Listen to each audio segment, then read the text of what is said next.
একাধিক সাংবাদিককে বলেছি, বিগত দিনেও সাংবাদিকরা আক্রান্ত হয়েছে। সবসময়ের জন্য সঠিক ঘটনা তুলে ধরতে চাইলেও কিছু ব্যক্তির স্বার্থে যখনই আঘাত ঘটে তারা তখন সামনে একমাত্র সাংবাদিককেই পায়, কারণ সাংবাদিকদের দ্বারাই খবরটা পরিবেশিত হয়। সেই কারণে যে বা যারা খবর পরিবেশন করবে তাকে আক্রমণ করে, তার মোবাইল কেড়ে নেয়, মারধর করে। আগে শুধু কতগুলো নির্দিষ্ট চ্যানেল ছিল, কিন্তু এখন তার বিস্তার লাভ ঘটেছে। এখন যার হাতে একটা মুঠোফোন আছে, মোবাইল আছে, সে নিজেই এখন ডাইরেক্ট ভিডিও করে এবং সেটাকে চালিয়ে দিচ্ছে। এটা একটা পার্ট। কিন্তু আপনি যেটা জানতে চাইছেন স্পেসিফিক, যে এর জন্য নতুন করে কোনো আইনের দরকার নেই।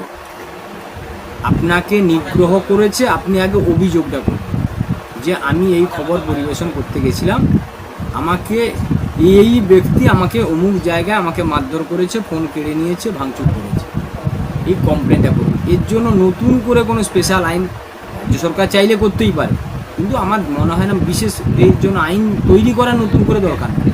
যে আইন আছে তাতেই কাজ হবে। আপনারা তো অভিযোগই করেন না, আপনার হয়ে তো কেউ অভিযোগ করতে যাবে না। আপনারা আপনার চ্যানেল বা যারা যারা করছে, যারা আক্রান্ত, তারা নিজেরা কেউই অভিযোগ করেন না। অভিযোগ কেন করেন না সেটাই তো আমরা বুঝি না। আপনি যখন আক্রান্ত হচ্ছেন আপনাকে প্রতিবাদ করতে হবে, আপনি প্রতিবাদ করবেন না, আপনার হয়ে কেউ কাজ করে দেবে, এটা তো সঠিক চিন্তা ভাবনা। বর্তমানে গুন্ডা দমন আইন চালু হয়েছে। গুন্ডা দমন আইন আমাদের রাজ্যের ক্ষেত্রে কতটা সুফল দেবে না কুফল আনতে পারে মনে হচ্ছে? শুনুন, আমার রাজ্যে আইন তিনটে পার্টে আইন আছে। কিছু কেন্দ্রের নিজস্ব আইন আছে, কিছু যুগ্ম তালিকাভুক্ত আছে, কিছু রাজ্যের নিজস্ব তৈরি করা পাওয়ার আছে, রাজ্য বানিয়েছে। তাতে ক্রিমিনালদেরকে সোজা করার জন্য যা যা আইন আছে সেটাকে প্রয়োগ করলেই যথেষ্ট। তার উপরে যদি এটাও হয় অধিকন্তু নদশায়, ক্ষতি নেই, এতে ক্ষতির কিছুই নেই।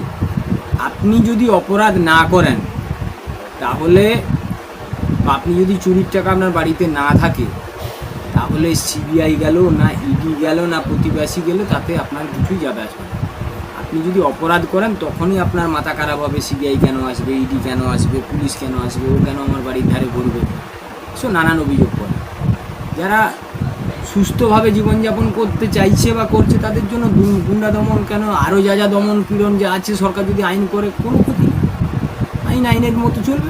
বিশিষ্ট কোনো এক ব্যক্তি সোশ্যাল মিডিয়ায় পোস্ট ঘিরে প্রায় 56 থেকে 70টা কেস হয়েছে, এফআইআর হয়েছে বিভিন্ন থানায়। সোশ্যাল মিডিয়ায় পোস্ট করতে গেলে কি কি বিষয়ের দিকে নজর রাখতে হবে বিশেষ করে? শুনুন, সোশ্যাল মিডিয়া এটা এখন একটা সার্বিক ব্যাপার হয়ে দাঁড়িয়েছে। আপনি এমন কোনো খবর করবেন না বা পোস্ট করবেন না যাতে করে কোনো সম্প্রদায়, কোনো রাজনৈতিক দল, কোনো ধর্ম বা কোনো ব্যক্তি ডাইরেক্ট আক্রমণ না করলেই হলো। আপনি কাউকে মিম বানিয়ে কারোর নামে কুৎসা ছড়াবেন, কোনো খবরের পার্টলি খবর পরিবেশন করবেন, মিথ্যা খবর, এগুলো না করলেই হলো। আপনি যদি কোনো খবর করতেই চান, খবরের সত্যতা বিচার করে সঠিক খবর যেটা সেটা যদি পরিবেশন করেন, তার জন্য কোনো আপনার ভাবনার দরকার নেই। আপনি যে কথা একটু আগেই বললাম, যে আপনি যদি সঠিক পথে চলেন তার জন্য আপনাকে বেশি কিছু ভাবতে হবে না। দীর্ঘদিন আপনি আইনের সঙ্গে রয়েছেন, একজন বিশিষ্ট আইনজীবী হিসেবে পরিচিত। বর্তমান মানুষের একটা ভ্রান্ত ধারণা হয়েছে হাইকোর্টে কোনো কেস গেলে তার 14 মাসেও বছর হয় না। এ বিষয় নিয়ে আপনি ঠিক কী বলবেন সাধারণ মানুষকে?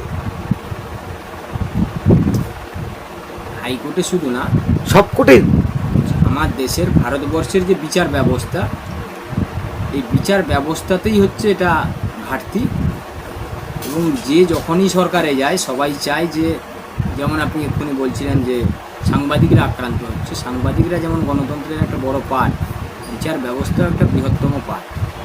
কেউই চায় না বিচার ব্যবস্থা সক্রিয় হোক। সেই কারণেই আপনাদেরকে বোধহয় একাধিকবার আমি বলেছি যে ধরুন আপনার স্কুলে যত স্টুডেন্ট আছে তার একটা রেশিও থাকে কত টিচার লাগে। সেই শিক্ষক যদি আপনি না দেন, তাহলে 50টা শিক্ষকের জায়গায় যদি আপনি 20টা শিক্ষক দেন, তাহলে পড়াশোনা করানো মুশকিল হবে, স্কুল চালানো করা মুশকিল হবে। বিচার ব্যবস্থার অবস্থাও তাই। যত বিচারপতি লাগবে সেগুলো না দেওয়ার জন্যই বিচার ব্যবস্থায় ঢিলেমি। এছাড়া ভারতীয় প্রক্রিয়াতেও ঢিলেমি আছে অন্যান্য দেশের তুলনায়, কিন্তু মূল সমস্যা হচ্ছে বিচারক যত লাগবে সেই সংখ্যায় নেই, নিয়োগ প্রক্রিয়ায় ঢিলেমি, সেই কারণেই ডিলে হয়। কিন্তু মানুষ যে স্বেচ্ছায় কোর্টে আসে তা তো না, মানুষ বাধ্য হয়েই কোর্টে আসে। কিন্তু সবারই উচিত এটাকে আরও সক্রিয় করা। আপনার নাম পরিচয়? অনিন্দ্য সুন্দর দাস।